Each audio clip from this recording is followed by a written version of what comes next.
Muy bien, muchas gracias, bienvenidos, bienvenidas a todos. Muchas gracias Miriam por acompañarnos, Marisa también, participar de esta presentación que, como bien señalaba Jimena, es una presentación doble, doble motivo de alegría para nosotros estar relanzando hoy la colección, la Biblioteca Asia-África, los libros del Baobab, y en particular hacerlo con esta gran novela, ¿no?, de Pepe Tela, que es Predadores. Bueno, yo quiero, en primer lugar, hacer alguna referencia breve, que hay especialistas que van a hablar tanto de la colección como del libro, con muchísima más autoridad científica que la mía. Así, pero no quiero dejar de mencionar como presidente de la editorial la importancia que tiene para nosotros el relanzamiento de la colección.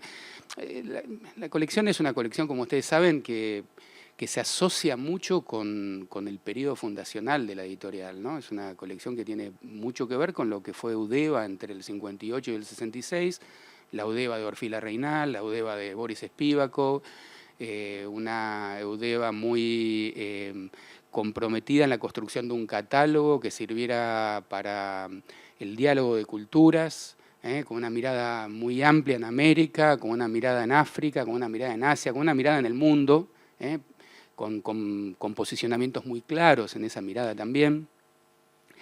Y corrió la suerte de lo que corrió esa experiencia fundacional de la editorial con el golpe de Estado y con la intervención en las universidades en 1966. Precisamente esta colección tuvo vida entre 1962 y 1966. Así que desde esa perspectiva yo creo que es muy elocuente la colección. De alguna forma narra lo que ocurrió con la propia editorial y desde esa perspectiva relanzar esta colección para nosotros es muy simbólico. Es cierto que es una colección en un mundo totalmente distinto que el de los 60, ¿no? No estamos en un escenario, bueno, más o menos, no estamos en un escenario de competencia estratégica entre superpotencias, aunque también podría ser visto el mundo actual entre un renacer de una polaridad que encuentra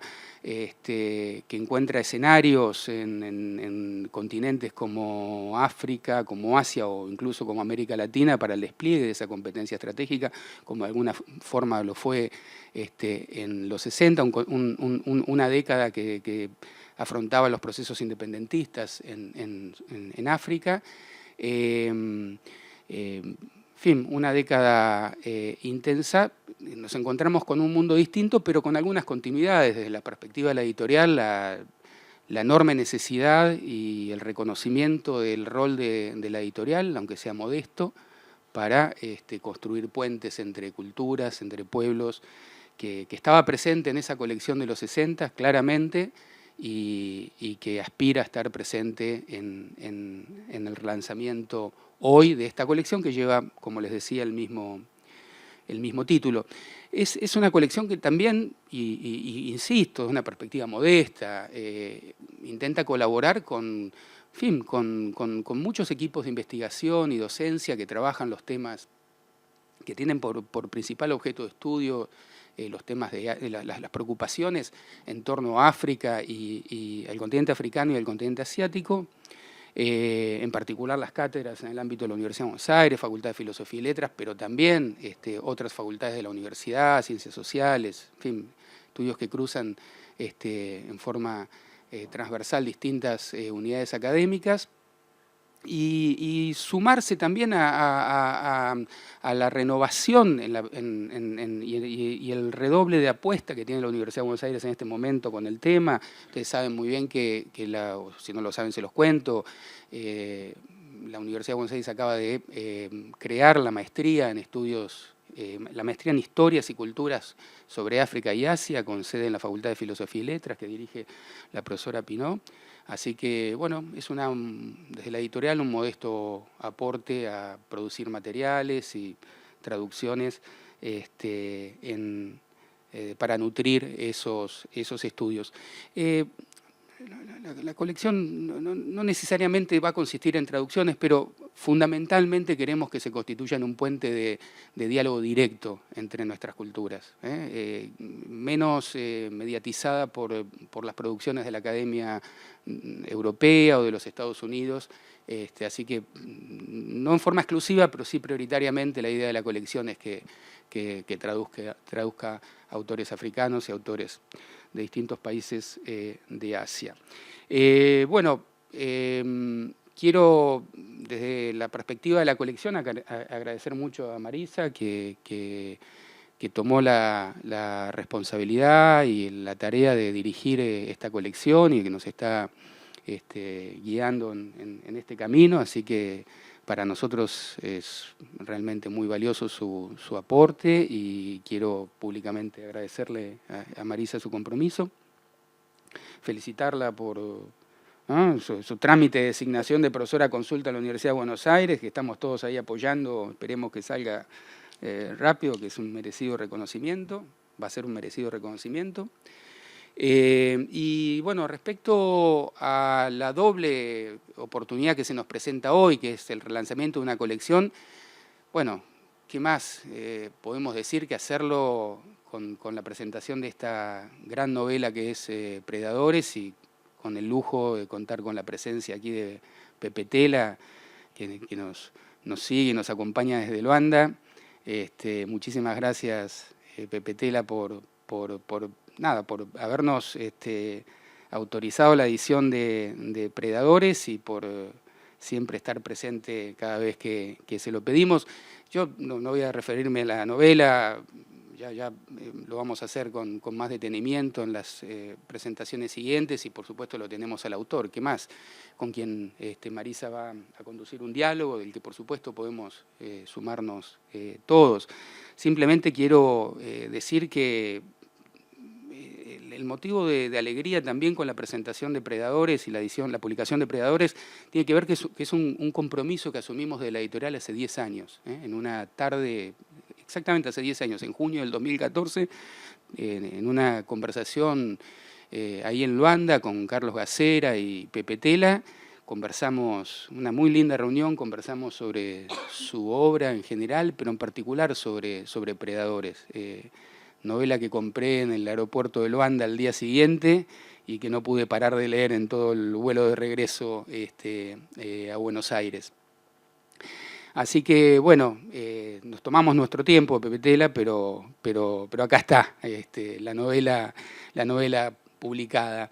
Es una novela, no sé, creo que enorme, porque es una ficción, pero es una ficción que nos permite entender, nos ayuda a comprender mucho más acabadamente los contrastes que uno ve en Luanda, ¿no? En Angola en general, pero en la ciudad capital en particular, y de alguna manera recorrer probablemente el camino de esos sueños de quienes fueron protagonistas del proceso de independencia, que de alguna forma muchos de esos sueños quedaron truncos, olvidados o escondidos.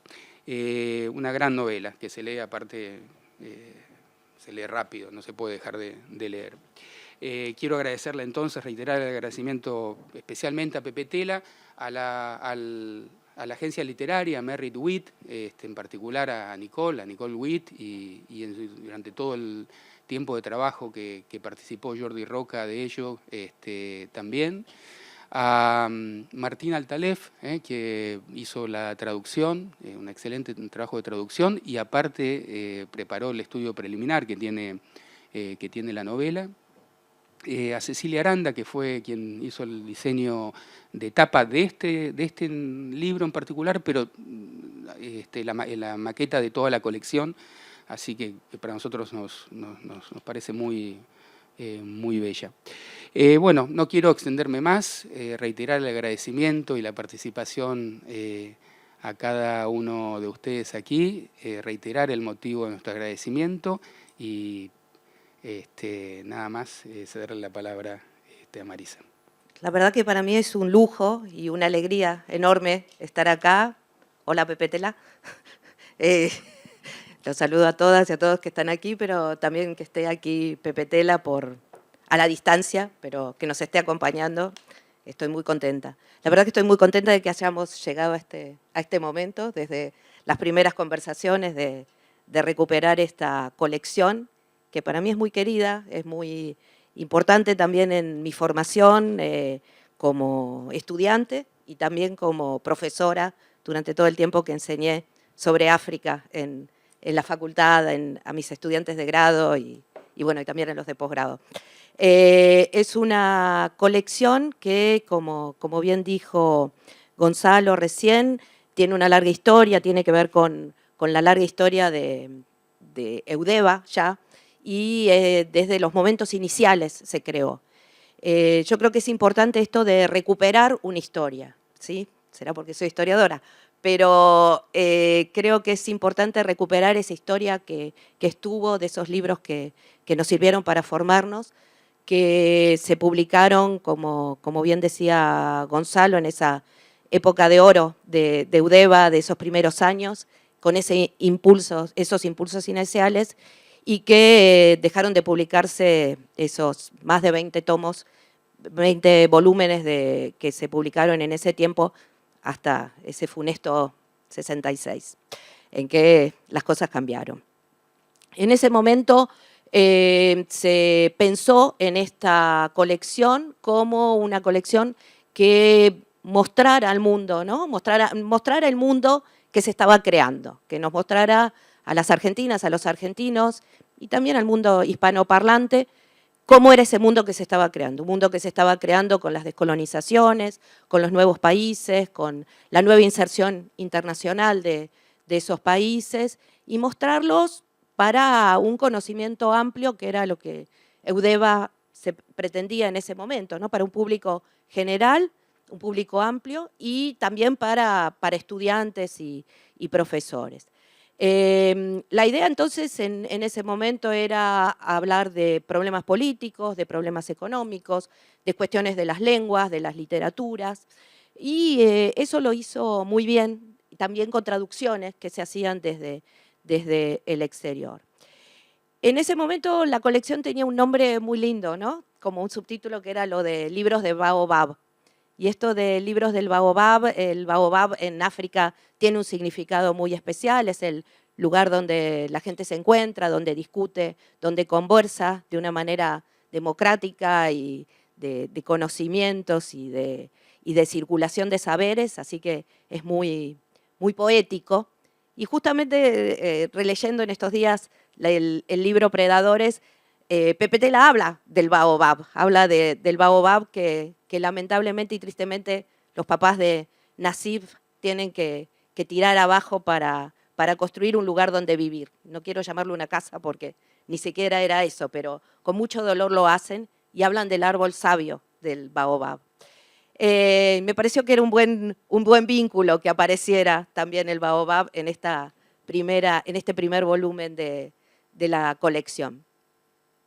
Desde ese momento, desde los 50, los 60, los estudios sobre Asia y África en Argentina han cambiado mucho y por suerte han crecido mucho. Hoy hay un campo de estudios de Asia y África que se ha consolidado, que ha dado sus primeros pasos, que ya tiene muchas producciones, tanto a nivel de docencia como a nivel de investigación.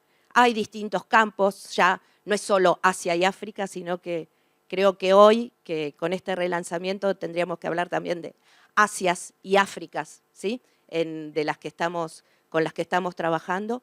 Y estoy segura que entonces esta colección va a ayudar para consolidar ese conocimiento, para hacerlo más fuerte, más sólido, para mejorar el diálogo con estos escritores y con estos autores que a veces nos parecen muy lejos, pero que cuando los leemos nos encontramos mucha familiaridad y mucha cercanía, y también nos interpelan en nuestra vida cotidiana y en nuestra vida del sur global.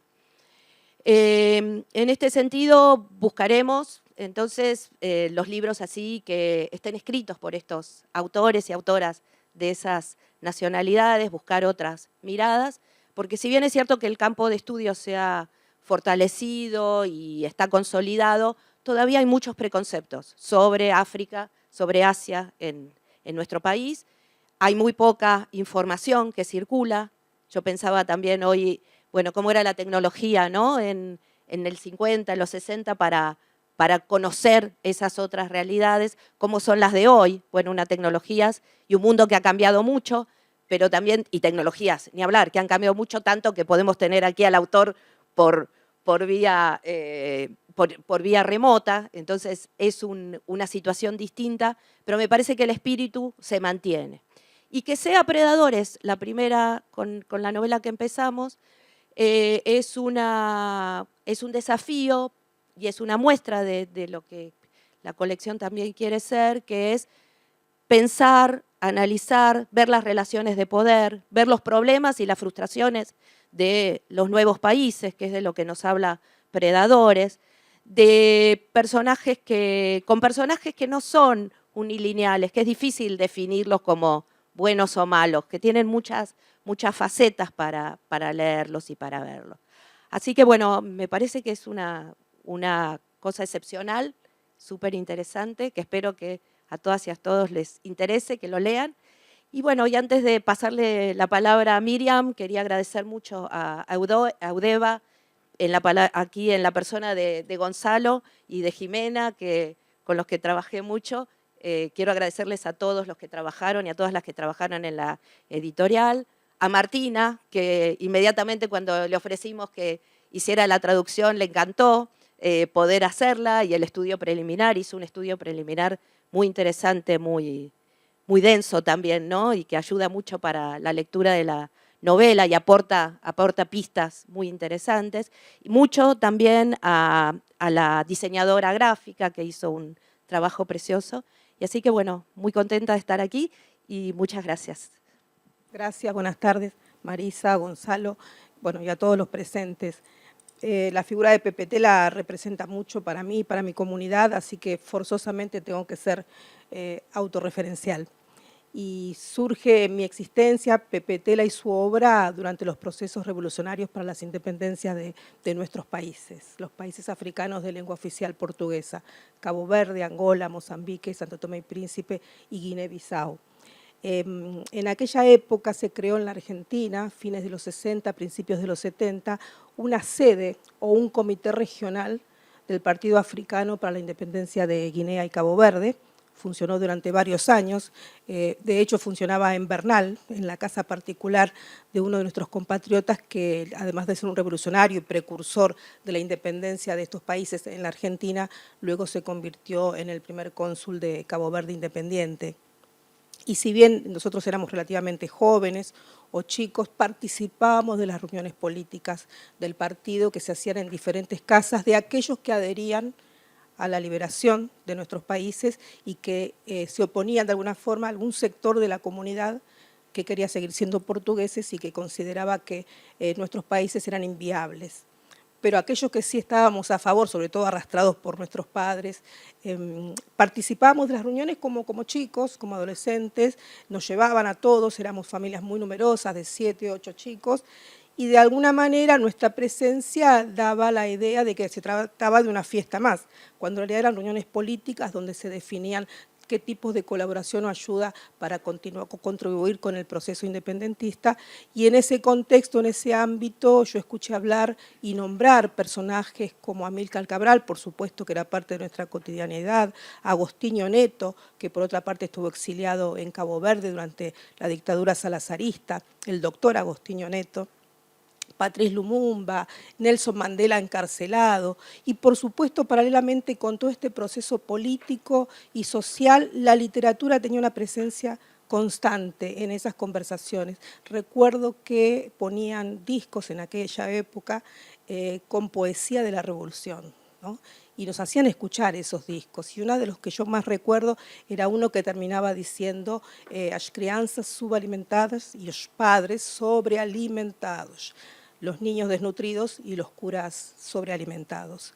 Y nos pasaban estos temas y otros constantemente, y nosotros decíamos otra vez con las crianzas subalimentadas y salíamos corriendo porque era esa cantinela que para ellos tenía mucho sentido y que para mí lo tuvo muchísimo tiempo después. Todo eso se hizo eco en mí y en muchos de nosotros cuando crecimos, y también se escuchaba hablar de Pepetela, porque el partido publicaba un boletín llamado Panorama Africano, que además de las noticias del desarrollo de la revolución, del devenir de Mandela, que estaba preso y no sabíamos si algún día, yo de hecho no creí que algún día lo iba a ver libre, y pude conocerlo personalmente, pero esas noticias llegaban, pero junto con eso seguían la tradición de publicar poesía y relatos junto con los textos políticos. Entonces empezamos a conocer a estos autores que acompañaron la revolución desde el principio. Y lo que me llamó la atención cuando vi por primera vez a Pepetela en algún retrato es que fuera blanco, ¿no? Dije, es un africano blanco, ¿qué pasó acá?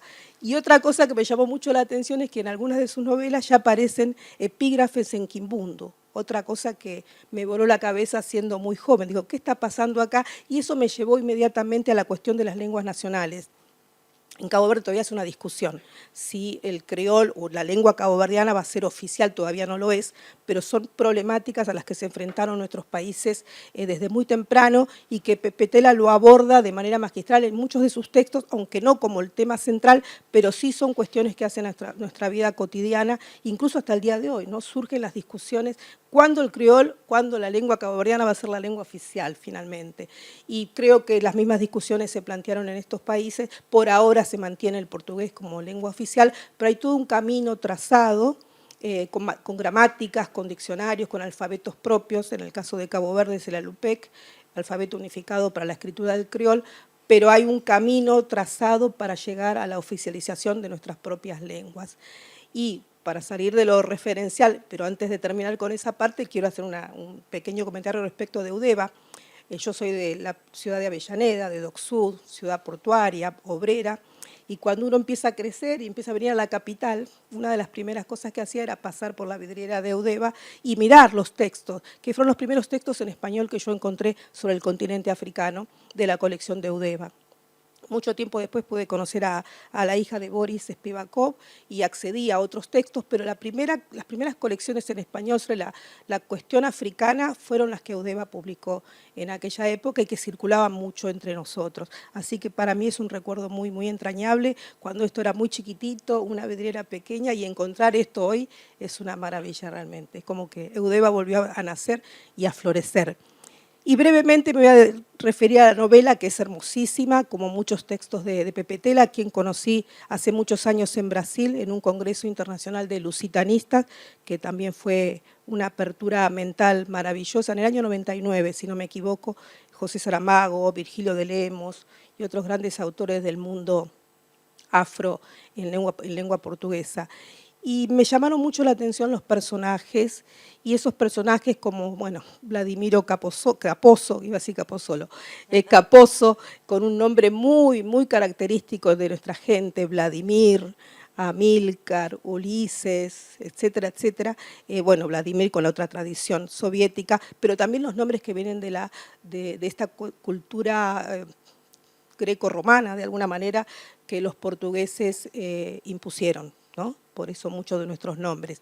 Y estos personajes son tan característicos, tan transparentes en cuanto a su definición y a cómo reflejan diversas realidades que se repiten más o menos en nuestros países.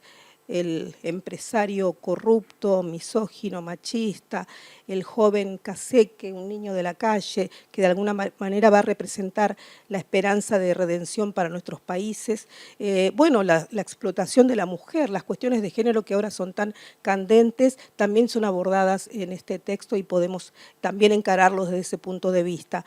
Pero sobre todo la novela, y creo que esto lo dijo Marisa, representa algo que estoy viendo mucho en autores y autoras africanos, que es la desilusión, que vino después de la euforia de la independencia, ¿no es cierto?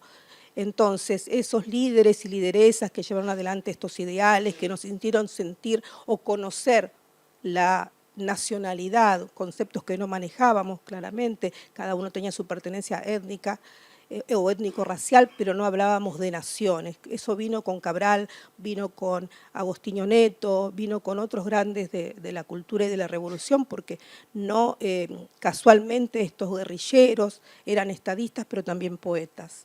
y eso llegaba todo junto a nosotros. Y los personajes depredadores, ¿no? Otra palabra que resuena incluso en lo que hablamos cuando hablamos de cambio climático, hablamos de predadores o de depredadores.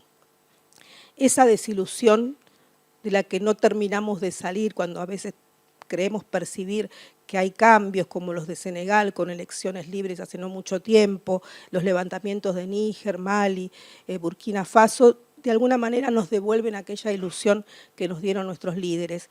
Y sin ser pesimista, creo que a pesar de todo la novela, después de la desilusión y de habernos sentido traicionados en nuestros ideales, de habernos entregado a la revolución y luego ver cómo se enriquecieron unos pocos y cómo los más morían, como el personaje de Capiangala en la novela, un combatiente real o verdadero que volvió sin brazos y sin piernas, y los combatientes falsos, como Vladimiro, son los que dominan la escena. Creo que a pesar de esa visión que es durísima, hay redención para nuestra gente y eso está justamente en cada uno de nosotros. Y no esperar, como siempre habíamos esperado, que los líderes nos salvaran, y creímos honestamente en ellos, pero creo que el momento ahora es de los pueblos. Así que por ahora, gracias para mí, y lean el libro. No se los voy a contar, es hermoso. ¿Puedo tutearte? ¿Puedo decirte? Sí, bueno, gracias.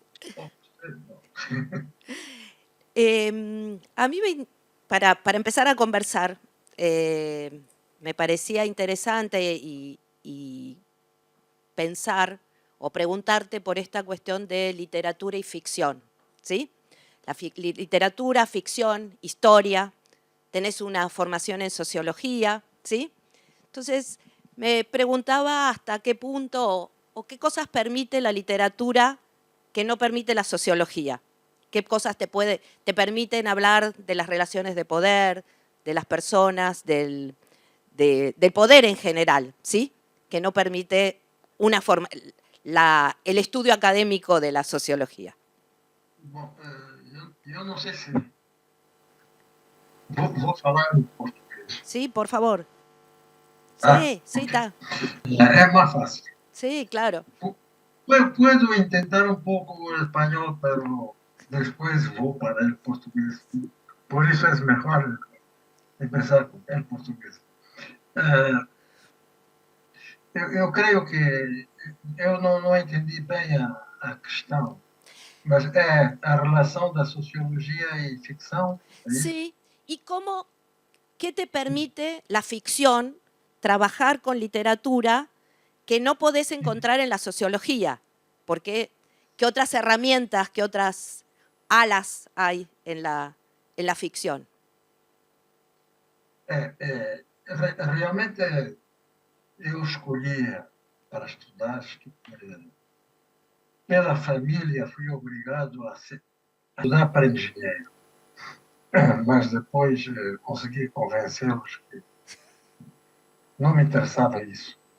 E era eu descobri que existia sociologia, mas não nos países, quer em Angola, quer em Portugal, não existia. Era proibido. Era a altura da ditadura de Salazar, e a sociologia, para eles, sociologia era socialismo, era perigoso. Era proibido mesmo. E, portanto, quando eu encontrei um curso de sociologia na Argélia, onde eu estava já enviado pelo Movimento de Libertação, eu pensava que ia preparar-me para entrar na guerra, né? Fazer treinamento militar, e disseram, não, ainda vai estudar. Primeiro vai estudar, que o país precisa de quadros formados. Eu fui à universidade e vi que havia sociologia de pronto. É isso mesmo que eu quero. Realmente eu sempre quis ser escritor. Eu sempre escrevi histórias. Desde muito pequeno eu escrevia historiazinhas pequenas na escola.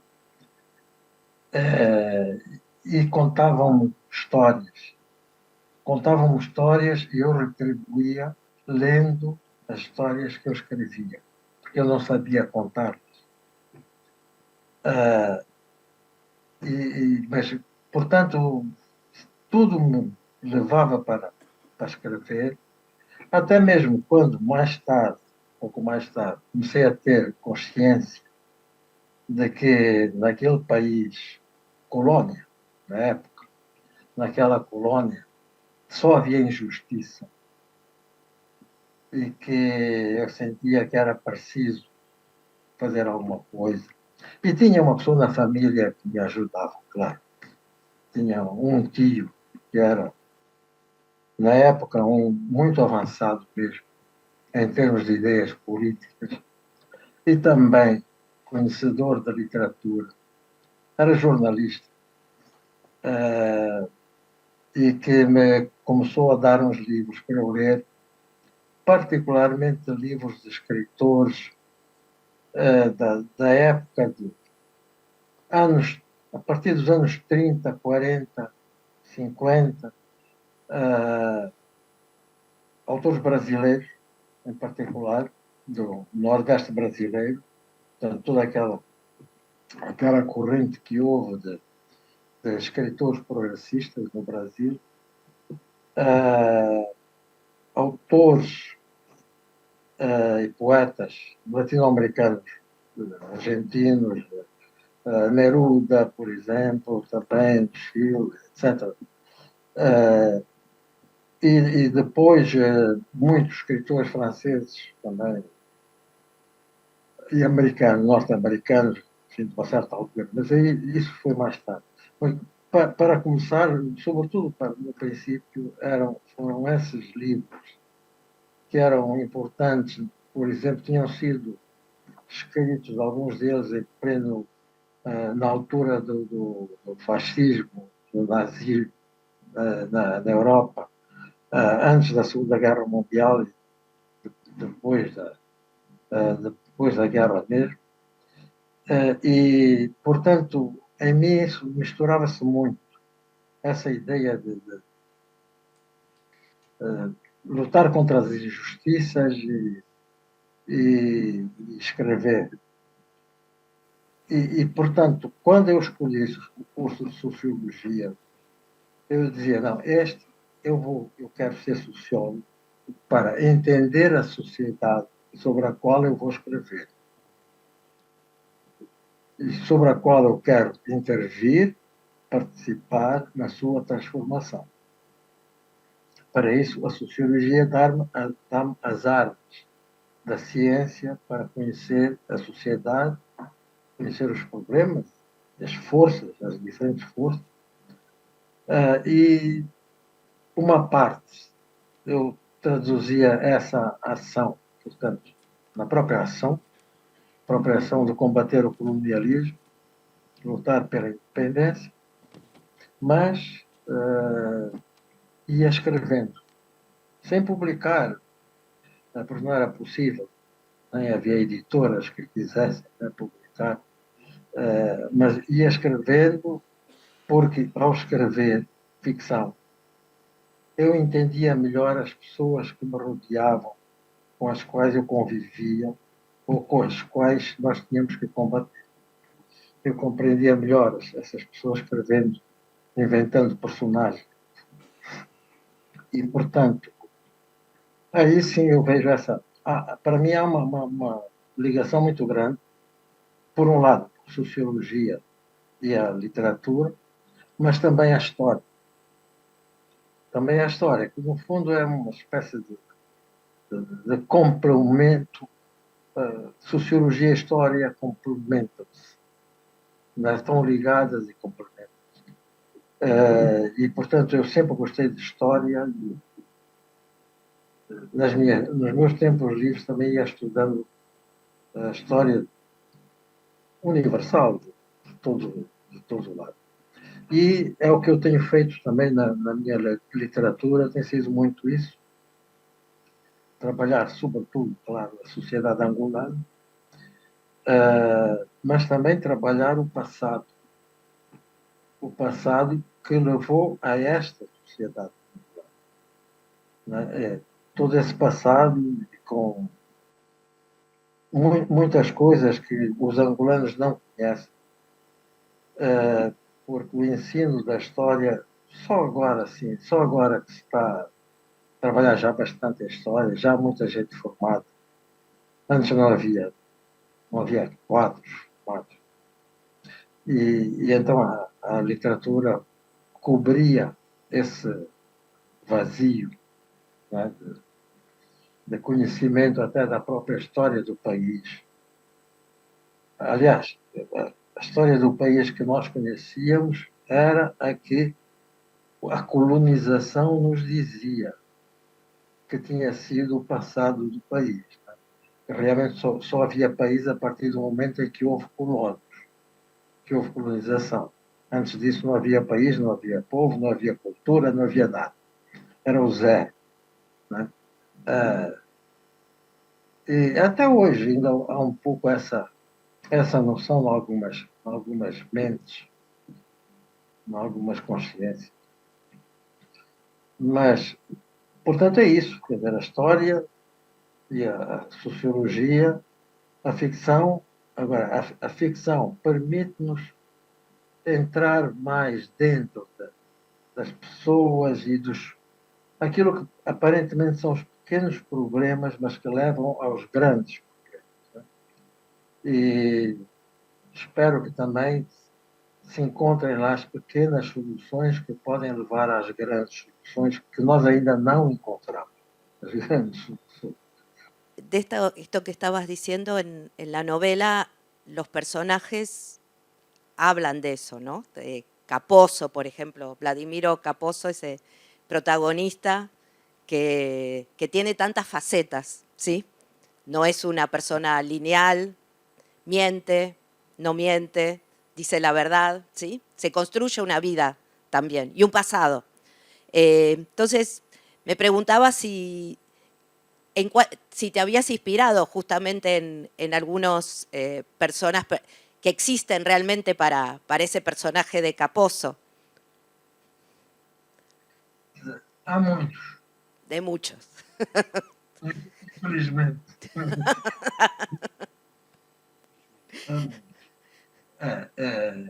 Aí, creio que a minha geração falhou. Minha geração falhou. Quer dizer, conseguiu, sim, uma grande vitória, a independência do país, mas aquilo que nós sonhávamos, nós pensávamos, que íamos realizar, fazer, bom, uma nação conseguimos. Né? Já existe uma nação. Antes não, antes eram grupos étnicos que podiam estar em contacto, estavam em contacto, mas muitas vezes em disputa, em contradição, digamos. E isso refletiu-se, aliás, na própria história recente da Angola, com tantas guerras entre nós mesmos, né? Guerras civis, uma guerra civil que durou 30 anos. Depois da guerra contra a colonização. Mas aquilo que pensávamos que íamos criar um país com muita justiça, em que uns preocupavam-se com os outros, né? Que não haveria grandes diferenças sociais. Aí não conseguimos.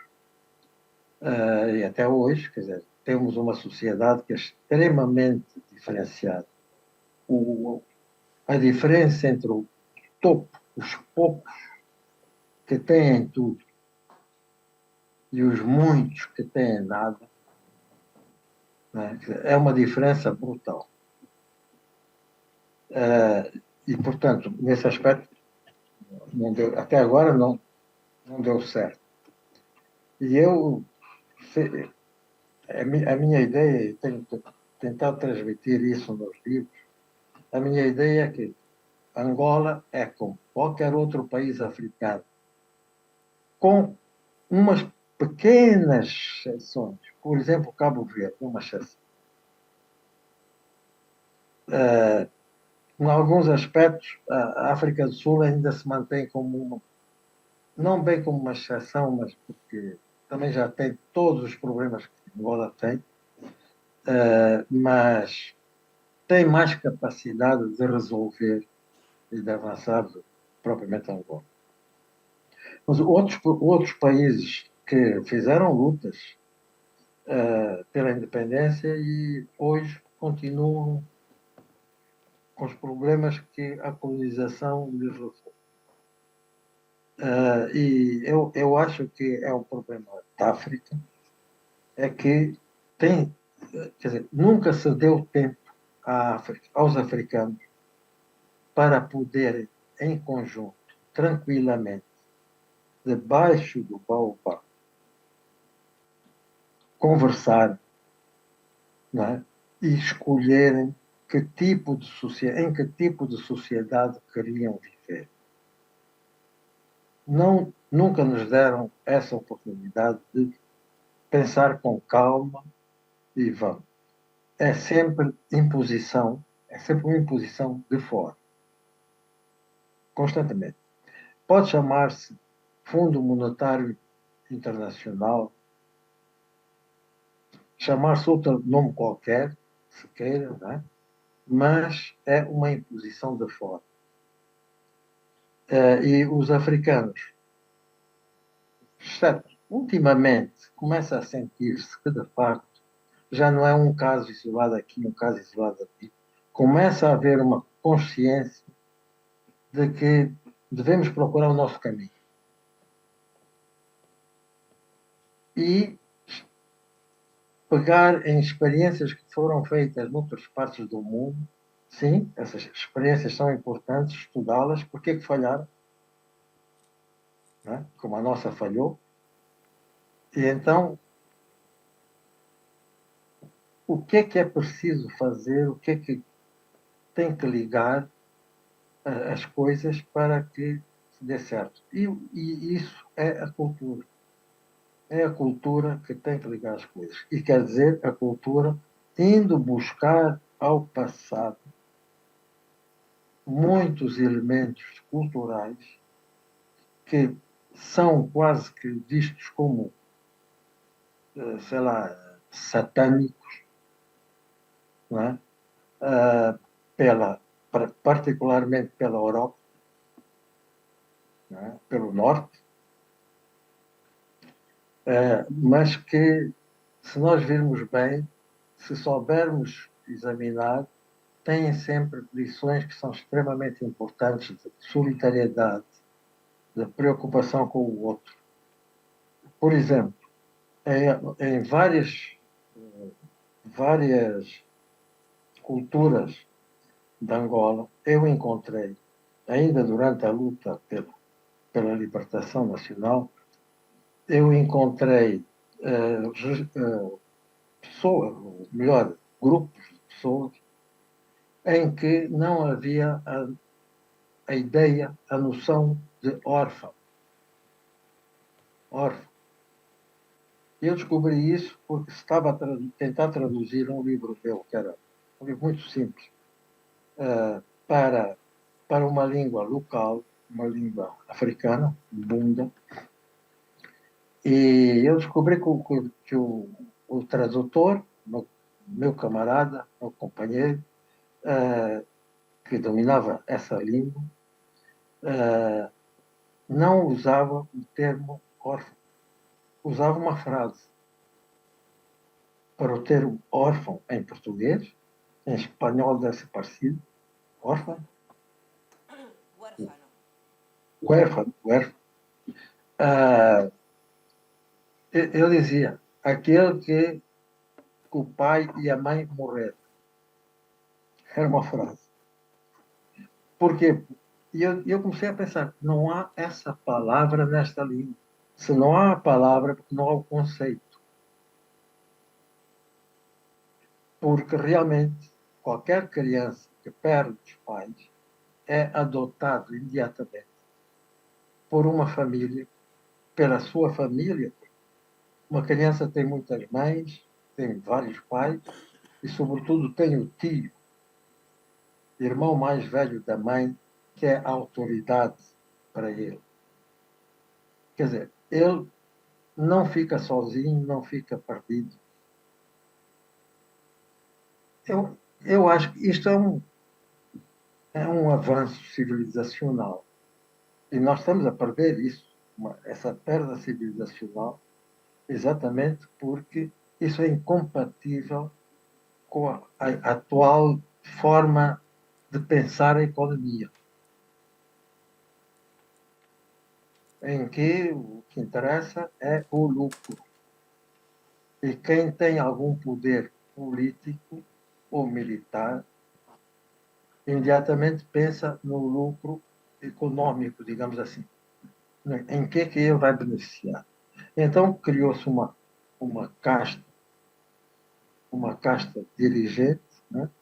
com todo o poder político e também o poder econômico, em parte, porque realmente subordinado ao poder que está na Europa, nos Estados Unidos, etc. Sí, y en ese sentido de los cambios culturales, pensaba en cómo cambiaron en este grupo dirigente, y qué diferente es de ese otro grupo del que hablaste en otro libro maravilloso que es La generación de la utopía, cuando soñaban en un mundo mejor y con todas las posibilidades. Entonces, me parece que es a eso a lo que te estás refiriendo, ¿verdad? Isso. Y también pensaba que quizás podías compartir un poco con nosotros en esa experiencia que tuviste después de la independencia, después del 75, como ministro de Educación. Tuviste responsabilidades y lograste muchas diferencias, por lo que sé. Não, não ministro, vice-ministro. Viceministro, bueno, viceministro. Não ministro. Há uma diferença. Mas sim, nós tentamos, depois da independência, nós tentamos, pelo menos a nível da educação, fazer uma coisa nova.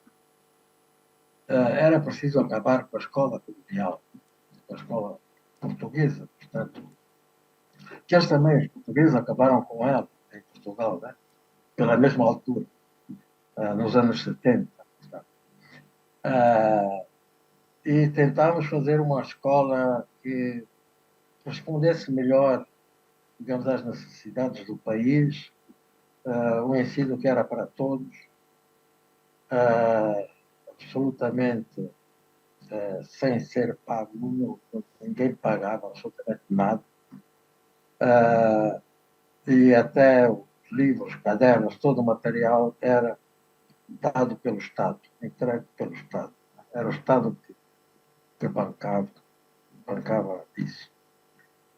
E mesmo a organização do ensino era, digamos, uma espécie por fases em que os alunos iam aprendendo sobre o mundo, sobre a vida, sobre eles, sobre o país, etc. Isso, mas também iam aprendendo as diferentes profissões que poderiam vir a ter na vida, ou os pais até tiveram, assim, portanto, era de forma a que se algum jovem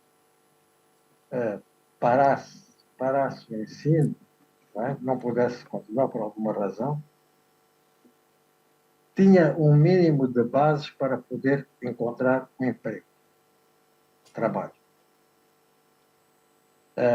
E havia escolas, por exemplo, no meio rural, em que, obviamente, tudo começava pelo ensino das plantas, disto, de como se arranja água, etc. Coisas mais práticas, e a partir daí, bom, olha, isso aí é água. Planta, raiz, cal, folha, flor, etc. Era a partir do seu meio, né? E também da sua atividade que fazia na família. Portanto, era assim tinha muito a ver com as experiências feitas no Brasil por Paulo Freire. Por Paulo Freire, quer dizer, que nos influenciou claramente. E depois trabalhou conosco, aliás, depois vivia por períodos em Angola para nos ir aconselhando, criticando, que era importantíssimo. Portanto, era esse tipo de coisas que nós tentámos fazer, mas a um momento dado era muito difícil porque tínhamos que nos socorrer de muita gente de fora, porque não tínhamos quadros. E era difícil fazer entender a um professor ou alguém que era capaz de escrever livros didáticos, por exemplo, que não era isso que nós queríamos. Não era como na terra deles. Nós queríamos. Nós queríamos que ele fizesse, mas como nós queremos fazer aqui, na nossa terra. Isso era muito difícil. Havia então pressões, muitas pressões. E provocava, quer dizer, acabava por haver até lutas políticas internas por causa disso, por essa orientação. Era capaz de não estar de acordo com a orientação do ministro do Plano, por exemplo. Entretanto, eu saí, porque eu queria ser escritor, e, portanto, estando no governo, não podia escrever. E lutei muito, durante anos, para convencer as pessoas que eu devia deixar eu resolver o meu problema. E então depois fui para a universidade, porque era a única profissão que eu precisava de alimentar a família, e portanto tinha que trabalhar e receber um salário, né? Portanto, como professor eu podia escrever. Eu arranjava maneira de escrever. E então foi o que eu fiz. Fui sendo professor de sociologia, mas uma coisa engraçada, sociologia para urbanistas e arquitetos. O que me obrigou a conhecer as cidades angolanas que eu não conhecia assim tão bem, sobretudo Luanda. Eu não conseguia entender. Eu não sou de Luanda, sou mais do sul, de Benguela, cidade mais pequena, uma cultura um bocado diferente, gente diferente. Mas tive que aprender, né, a conhecer a população urbana. Eu estava mais habituado, no fundo, à população rural, com a qual convivi durante muitos anos. E isso também foi interessante e provavelmente é capaz de se refletir num ou noutro livro, talvez. Porque isso é sempre, essa dialética da vida e do que se faz, da obra, da criação, né? É realmente uma dialética total, absoluta. E, portanto, eu acho que desse tempo que ficou foi que houve uma geração, uma primeira geração, que ainda teve alguns conhecimentos e, sobretudo, alguns valores que receberam na escola, que reforçavam um pouco aqueles valores que os mais velhos lhes davam em casa, com os amigos do pai, os amigos do avô até. Sim, e com certos valores, portanto, e que uma parte desses jovens acabaram por fazer cursos superiores, conseguir fazer cursos superiores, e foram os quadros intermédios entre aquele tempo e o hoje, os dois. Esses quadros intermédios que ainda num aspecto ou noutro, num setor ou outro, ainda fizeram alguma coisa. Né? Quer dizer, não foi tudo mal também. Ainda se fez alguma coisa que ficou e que vai mantendo esse país assim, um bocado a balancear. Mas, portanto, nesse aspecto, sim, e também no aspecto, por exemplo, a nível da saúde, preocupação com a saúde, também uma saúde de aproximação com a população, isso fez, no princípio. Depois, tudo isso foi mudando, e caímos como os outros países subdesarrollados. Mi pregunta va hacia lo siguiente, relacionado con la educación, pero también con los medios de comunicación e incluso la vida social y cultural de Angola. ¿Cuál ha sido el debate respecto de las lenguas nacionales a los albores de la independencia y en qué estado está ese debate en la actualidad? Y si hay alguna presencia de estas lenguas, llámese Kikongo, Kimbundu, en los medios o incluso textos ya escritos en estas lenguas nacionales. ¿Y cómo lo han resuelto, si es que lo resolvieron? Nosotros todavía no.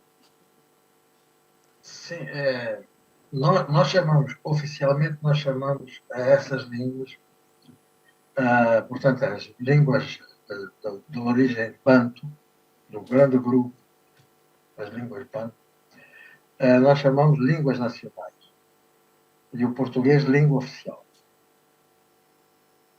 Embora o português hoje também já possa ser considerado uma língua nacional, no fundo, não é? Porque é falado já pela maioria da população. Mas, desde o princípio, há um aspecto interessante. A União de Escritores Angolanos foi o primeiro organismo criado na Angola independente. Um mês depois da independência, foi criada a União de Escritores Angolanos. E fazia dela parte o presidente da República, o presidente do MPLA, do partido, Agostinho Neto. Poeta Agostinho Neto. Bom, e no discurso em que ele tomou posse como presidente da mesa da Assembleia Geral da União de Escritores Angolanos, ele era presidente da mesa, mas era só nominalmente, não tinha tempo para isso, né? Era o vice-presidente que fazia, digamos que dirigia as reuniões. Mas no discurso de tomada de posse, portanto, dele, ele referiu-se muito a isso, que a literatura que se fazia naquele momento faz-se só em português e estamos a esquecer ou a ter medo de utilizar as nossas línguas nacionais africanas. E ele insistiu particularmente nesse aspecto em todo o trabalho cultural, trabalho de educação, etc., trabalho da informação, órgãos de informação, na utilização das línguas nacionais. Bom, portanto, é um discurso programático, não é? e histórico. Houve tentativa, houve, aliás, a criação do organismo que podia fazer esse trabalho, que era o Instituto de Línguas Nacionais. Depois mudou e passou a ser Instituto Nacional de Línguas. Bom, mas a ideia era mesmo, era exatamente de estudar e de desenvolver, portanto, passá-las, sobretudo, para escrito, aquelas que não estavam, não é? Passar para escrito, as línguas, chamemos assim, de origem africana. Só que, bem, esse instituto não teve grande possibilidade de trabalhar muito, e não se fez praticamente nada. Nós falávamos na introdução das línguas nacionais no ensino, mas o Ministério da Educação sozinho não podia fazer. Tinha que ser com outras organizações, particularmente com esse Instituto de Línguas e, portanto, o Ministério da Cultura e outros. Conseguiu-se fazer um manual de alfabetização para adultos em 7 línguas nacionais. nas 7 línguas mais importantes, lá está o Kimbundu, o Kumbundo, o Kikong, o Chou, e as outras, Bunda, e o Vambo, portanto, do Sul, que é falado também na Namíbia. Fez-se o manual da alfabetização e começou a alfabetização também nas línguas nacionais, e sim, e era, bom, para a continuação, e era mais fácil começar com os adultos, porque aí eram alfabetizadores, eram voluntários para fazer essa alfabetização, e íamos ganhando experiência para depois pensar como fazer nas escolas, no sistema de educação, né? Como fazer isso. Bom, mas esse segundo passo é que não foi feito. Não foi feito. Nós tivemos uma reunião importante no sul do país em 2004 e estava nessa reunião nosso colega, também escritor, que era ministro da Cultura na época, e os escritores presentes nessa reunião propuseram exigir do governo, digamos, uma posição clara sobre a introdução das línguas nacionais no ensino. Não é? Nos programas e todos os espaços daí decorrentes, é preciso formar professores, sobretudo, etc. Bom, foi aprovado, acabou por ser aprovado pelo governo.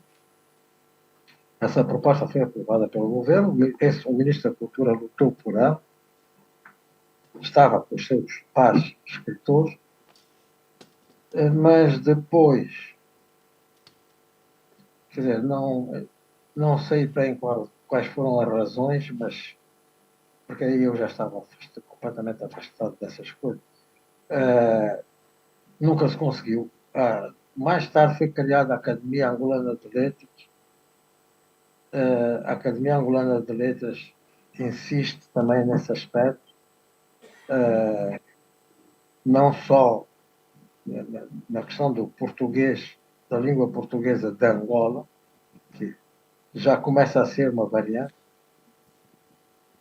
mas há dificuldade, digamos, em passar a ação, ou não há vontade, e estamos, portanto, parados.